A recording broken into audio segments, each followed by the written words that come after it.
You're tuned into the It's Real podcast with your hosts, Kayla Callender and Andrew Yagi.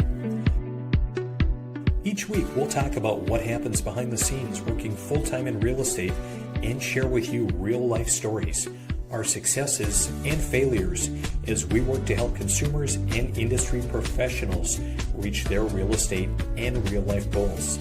Here we go. It's episode 52 of the It's Real podcast. I'm Kayla Callender, and I'm a mortgage lender. And I'm Andrew Yagi, and I'm a real estate agent. Happy Friday, Kayla. We did it. We made it. Woo! Happy Friday. Indeed. And winter showed up this week. It did, with some nice winds as well. Yeah, Lovely. It was incredibly windy. I was flying on Wednesday when it was kind of storming and kind of some interesting weather with winds gusting up to 50 miles an hour. Oh my gosh, how do you do that? Well, the wind was right down the runway, luckily, so I think it wasn't not as big of a feat, but certainly there were challenges. Gosh, a little bit. What do the girls think of the snow? Do they like it? Do they like to get out and play? Or They do. They've already been asking when we get home from school or daycare to go out and play. And I think they started working on a snowman and then got sidetracked. But love that. I love that. We had our little ones went outside, and Theo was running, and I looked, and his paws were all like had little cuts from the ice because it's been so icy. So yeah, it's a little dangerous out there too with all that. So yeah, for sure. But it's here. Winter's here, showing its face. We'll take it, I guess. Indeed. Well, hey, we've been pretty blessed. We've had a really, really great, summer and fall season. And I mean, held out for, of course, Thanksgiving's late this year, but held on to warm weather for quite a time. So I think we're lucky. We are. And last year we barely got any. So it doesn't feel like Christmas without snow. So I was kind of welcoming it. And it just made me realize I need to put out my Christmas decor now. I'm a little late. So do you guys have your stuff up? The Katie and the girls put the tree up last weekend and kind of decorated it. We haven't put the star up yet. I put the Christmas lights up, but have not plugged them in yet. I think we've got to get through Thanksgiving before we dive into that personally. Okay. Well, as Ginger Calendar, my mother-in-law always says, Jesus should always be in your heart. So, I mean, Christmas lights could go up anytime, Andy. Hey, I went to Mass today. Jesus is in my heart, Kayla. In other words. You just don't have to shine a light for baby Jesus quite yet. I love it. What's going on for Thanksgiving next week? We are hosting. So that means I have to clean my house pretty soon. So having some family and friends over and celebrating on that day. And then that's really it. Just kind of get together. What about you guys? We're actually taking kind of a family trip, my parents, siblings, and us going down to the Sanibel Island, Florida, just off of Fort Myers. So going to go down for a kind of Wednesday to Monday, quick little trip to get away and relax and refresh. Awesome. So yeah. We'll travel a lot as a family, like the Yankees? Not really. We're trying to a little bit. Sometimes my parents and even grandparents will go down to Arizona. So we try to get down there, a little bit every year, but, not usually all at once, but every once in a while we will. How about any of your family? No one really travels. I mean, but we are going to Denver. Tara and I are going to Denver to see my sister in December because Denver in December is beautiful. It's so Christmassy and there's all these different light shows. So that is the first time we will be traveling together aside from my sister's wedding in Denver in 2021. That's the first time we're taking a little vacation since February of 2020. Isn't that nuts?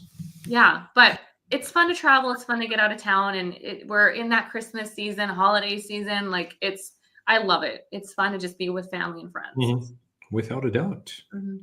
And nice to have a little bit of a slower real estate market to be able to enjoy spend time with family and friends.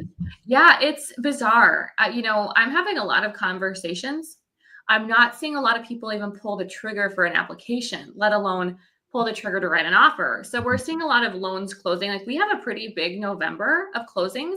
December's okay, but our application to offer is just slow. And I'm talking to other lenders and they're feeling it too nationally. It's not just in Fargo or, in Minnesota either. But what are you experiencing lately?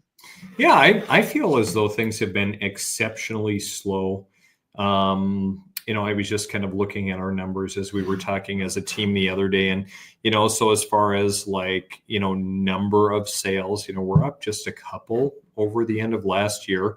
Our sales volumes up probably 18%. We've been doing a little bit more lakeshore and working with a few more higher end clients. And so we've actually had a pretty good year. I was talking to another agent in kind of my home marketplace of Thief River Falls in northern Minnesota. And, they had been running a bunch of numbers or kind of looking at agent production and saying that even, some of the big players, like their production was almost cut in half, Wow. over year, which I found to be really, really interesting. And I also found, Minnesota Realtors, they send out information every month. And this is heavily skewed by the Twin Cities market, I think. Mm-hmm. So just looking year over year across the state, Minnesota Realtors claim that closed sales were up about 3% year over year. Homes for sale, more listings have been on the market, up 8%. Sales price has gone up, which we know homes have been appreciating everywhere, and days on market is up about 10%. So, certainly I agree with the sales price increase, the days on market, and the homes for sale in a sense. Closed sales, though, I don't know that in our marketplace we have seen that. Again, we've got really, really tight inventory and not a lot of new construction. And we'll have to dig into the North Dakota numbers and Fargo, maybe next time. Yeah, and I think too, like we talked about this last time, but we talk about this time of year and it being slower. I had a client say, it's not really the rates. I just don't want to move during the holidays. I don't want to be packing and having a perfect home. And there's so many, you know what it's like, Andy, your kids have concerts and you got work events and it's just a lot of stress. And it was funny though, to hear that, like, I don't want to move because of the rate. It's not the rates. It's the holidays. So very 33 days till Christmas, Kayla. Oh my gosh. So you should plug in your Christmas lights. After Thanksgiving. That's what you're saying, Andy. We'll plug the Christmas lights in. Oh my gosh, that's crazy. I'll probably do it before we leave, so when we come home, the girls will see it and they'll be really excited. So. Okay, and then you'll take pictures and you'll show it on the podcast next time. I will take pictures. Okay. So, anything you're pondering, real estate wise, Kayla? Anything I'm pondering? One of the things I'm pondering is, when are these rates going to move? I've been wondering, like, good, bad, and different. I looked at my numbers just now and we're up, got 33% from last year. So people are buying. The lenders of the world are getting out. The realtors in the world are getting out. The great are surviving. There's people that are always buying, but it's just been such a weird last few months of interest rates, what we're hearing in an election. And one of the things that I'm pondering is, I wonder when rates will come down, because I've got clients asking me constantly, when does it make sense to refinance? And we have them on a list. We have them, ready to go, but I don't even know that answer. And so, one of the things that I look at is, the rates today and that MBA forecast. And so I would love to talk about both. That's what I'm pondering. So today's 30-year fix is above 7. Remember when we were almost to 8? Remember when we were almost to 6? Like, it's bebopped around, but we are still seeing that 30-year hanging around 7%. So that's interesting. And that's just the market. And North Dakota housing rates, they come up a little bit, but you can get as low as, kind of mid 5s. But then again, if you're a repeat buyer getting assistance, you're hitting high 7s, low 8s.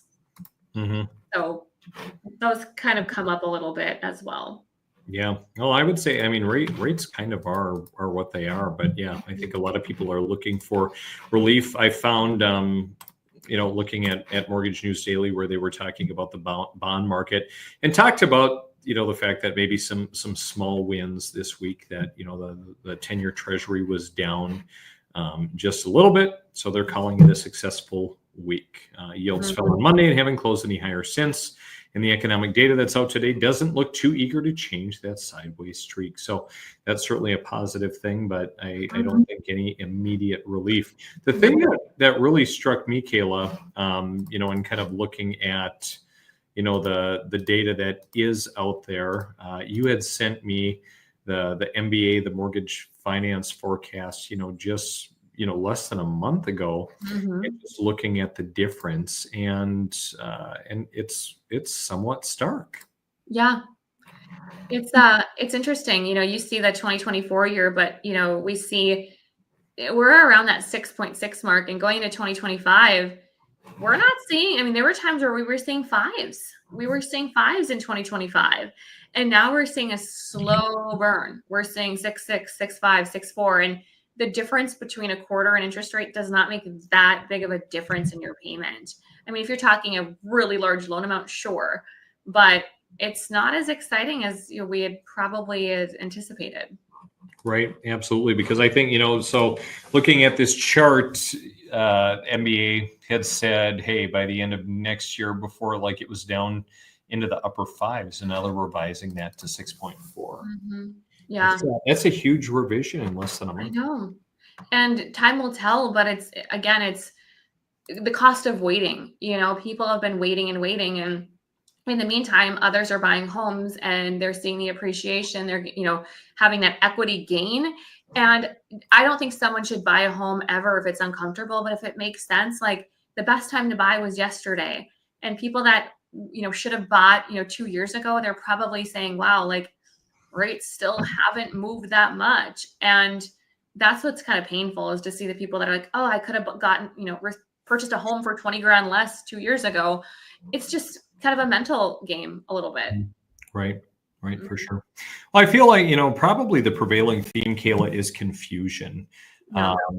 Everybody is just so confused what to do. I mean, I have conversations daily when I go out, when I take kids to school or pick them up, when I'm out in the community, when I'm at church, and everybody wants to talk what's going on, in the market, and what are we going to see? And, I've been saying, judging in the last month by a lot of what we've been seeing, the market's going to remain slow this year, but it should be a better market next year. Well, now, just yesterday, Fannie Mae comes out and they give us their forecast for home sales, and they say, meh. Meh. So they've downwardly revised their 2025 existing home sales forecast to just 4% growth. So again, this article really talks about how everything was really, really looking up and primed in a good spot to be in a better place in 2025. But now all of a sudden they're revising. They were saying that, hey, we're going to see an 11% climb in home sales, and now 4%. And frankly, Kayla, looking at how often they revise these numbers, I know. I'm still very skeptical. Next year could also be a very, very tough year, depending on what the market does, depending on what rates do. Right. And when I think of a tough year, I think of a tough year for agents and lenders. I think for people that are buying, less competition. I mean, get in there, go get it, get a seller concession, do a 2-1 buy down. There's so much value in every type of market. And I had a client say to me, it's never a good time to buy. And I said, it's always a good time to buy. It's always a good time to sell. It just depends on the market. If you are selling right now, yeah, it might be a little more difficult because, it's winter. You might not have as many buyers, but there's good in every single situation. And I always tell people, when I was buying in 2020 and 21, it was pandemonium. Yeah, rates were lower, but it was crazy. And now it's slower, but rates are higher. It's never going to be perfect. But you want to know what doesn't change is the appreciation you get when you buy, the tax incentives you get when you buy, the happiness that comes to having a yard or a better neighborhood. Those things, they're constant. And I think it's just, taking that confusion and getting clarity of, do I want to buy and can I afford it? And just getting clear on your goals, because who knows what 2025 will bring. I would agree with that. I think that, where we're going to run into problems is, people still hanging on to those low rates, and they're hanging on to their homes. They're not making a move now. Luckily, in your marketplace, you've got a lot of new construction. So homes are still going to move because people are going to be looking, saying, hey, I need to do something. I'm going to dive into new construction. People in my marketplace who don't really have much to pick from, for new construction are going to be in a much tougher spot. Mm-hmm. So, and that's kind of what this article, which is based on, Fannie Mae's report, what it talks about, and just kind of looking at, competing forces in the market. So again, we know that people are looking for homes. Previously, Fannie had made their prediction, Kayla, based on rates dipping below 6%, which again, we talked about the MBA forecast being into the fives, and now they've revised that to 6.4. And they said that, hey, if we get into the fives, we're going to open up inventory and boost sales. But now they believe rates will end at about 6.3 and remain above 6% through 2026. And kind of jumping back to the MBA forecast, I mean, that's kind of what they're saying. It's that's kind of where we're gonna be, Kayla. What do you think about that? Well, and I think just to reiterate what you're saying is that's something that not a lot of people think about. It's sellers holding on to their homes, and I get it. Like, you don't want to take that higher rate. They're holding on to those homes, and that means less inventory, especially for markets like Fergus Falls, because there isn't new construction. So I think that there's so much positive, but yeah, it could be struggle when we see what you just showed with those rates, with buyers finding the right homes and sellers being able to upgrade, or maybe they need to get into something smaller. I think you're spot on that we might feel a little hurt there with inventory, especially in those markets. Right. And Kayla, I found another article because, I'm kind of the king of the articles. I love your articles. Barbara Corcoran. Have you ever heard that name before? Sure have. It sounds like my mom's name, Barbara Corcoran a little bit, but yes, I have. Yeah. Well, everyone knows Barbara, and Barbara says that there's a chance the market could go ballistic in 2025, but that's only if rates get into the 5% realm. Barbara's wondering if we'll ever see the 5% number, because anything with a 5 in front of it is going to make the market go ballistic. With rates bouncing around 6 to 7, people are confused, which we just talked about. They don't have big expectations. They're no longer waiting for a tremendous drop. If that happens, God, it would be incredible for the market. Amen, Barbara. Preach. Yeah. I wonder, when she says it's going to go ballistic, I wonder if she's thinking like what we experienced in 2020, and what happens to those of us that are still in the business that, we have more market share now because people have gotten out of the business. Is it going to be ballistic for us, appraisers? Like, I think it's everybody, but I wonder what she means by that. Thoughts on that? I feel Barbara means that, those people that are hanging tight in their house, even though they don't want to, they're going to put it on the market and be like, all right, you know what? We're used to these rates. We saw a 5 out front, and hey, we're out of here. We're going to move on. We're going to work towards kind of the next phase. We're working towards our real estate goals. Well, it'll be telling. Do you think we'll see 5 in 2025? I don't think we will. I think that the new administration coming in, I think there are going to be a lot of positives, but there are still going to certainly be challenges. And a big part of that, the biggest challenge we have right now, Kayla, are the first-time home buyers and kind of the individuals who are in the workforce who are really struggling to find affordable housing. Kind of like we talked last episode, in 2006, there were 10 renters for every 1 available unit. Now it's 30 to 1. And I just saw that in a house that I had purchased and was going to flip it and sell it. We had a number of showings, this house, in the mid $150,000 range, and overall nice house, and had a number of showings, but no one quite pulling the trigger just because of the market. But we had a ton of interest in renting because, frankly, there were a lot of the individuals who were coming to rent. Some of them weren't even all that qualified to rent, just from an income and credit standpoint. And if they weren't a good candidate to rent based on that, they're definitely not a good candidate to buy, to be qualified to make a purchase. So I think, again, I look at that group, and that's what we keep talking about within our office. And as we're kind of, jumping in and looking at building some spec homes, kind of working on our spec right now, and really fun to see the progress come along. And then kind of the next piece that I'm pondering, and I think we're going to figure it out for the spring, is what about a container home or a kit home of sorts? just because you see these like on Amazon and other places, and certainly there are challenges with local building code, with Right. climate and everything. But I really think, and I thought about this the other day too, as I was driving through some of the rural communities heading to northern Minnesota and back when, the government in some of these small rural communities where the median income is very low in the 60s and 70s, where they built some of these more 400 square foot, very simple homes that were geared towards individuals, seniors on a fixed income. And so I was driving by looking at these and even thinking in my hometown, seeing kind of this little loop of them and thinking, you know what, it's probably time to get back to basics and do something like that, just because most people don't need the square footage they have today. And so we're just kind of, we're going and even yesterday I had three conversations on housing with different potential developers or partners. We're kind of exploring and saying, hey, what can we do to boost new construction and boost affordable housing?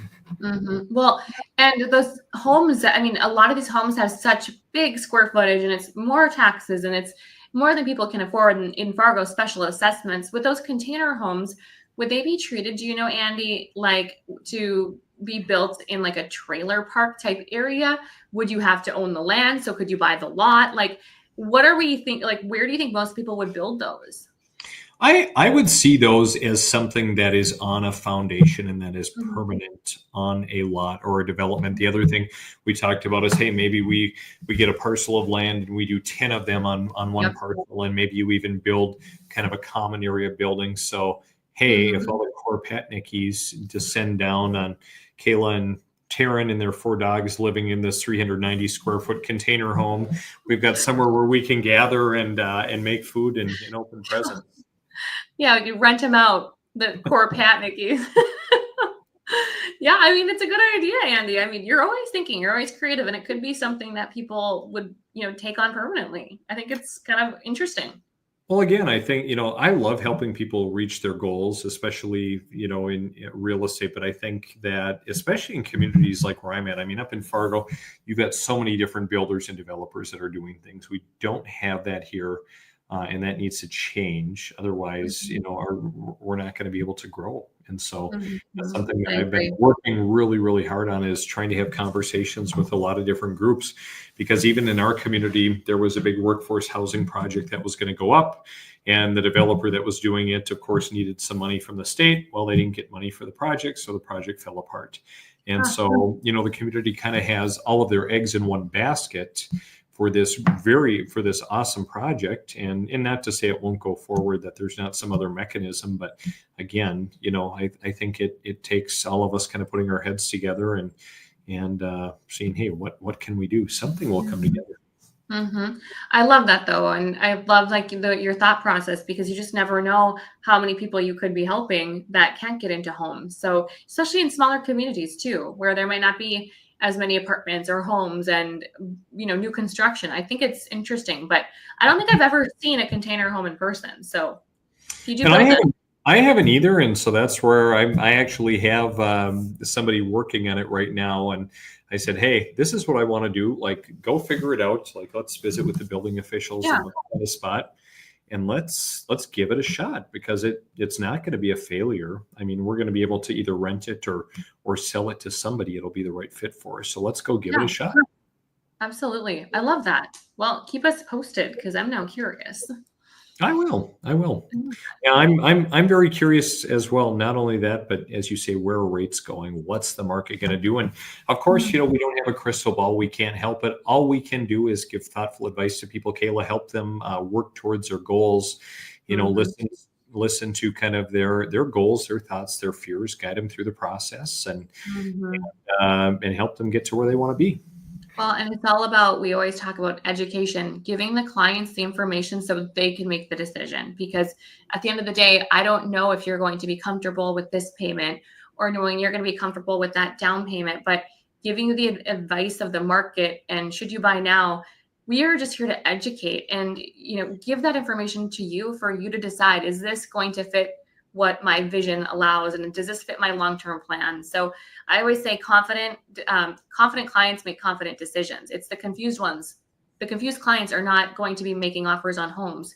they're going to be spinning their wheels. But when they're educated, they either know, are we moving forward or we're not? I don't know if you feel that often, but when a client really truly knows what options they have, they're pretty decisive. It's the ones that don't have all the information that go and ha, and I don't know what I want. So education is our foundation for you and me. It is, which is why I trust you will educate the referral I sent your way when you're meeting with them shortly. In 15 minutes. Don't screw it up, Kayla. I won't.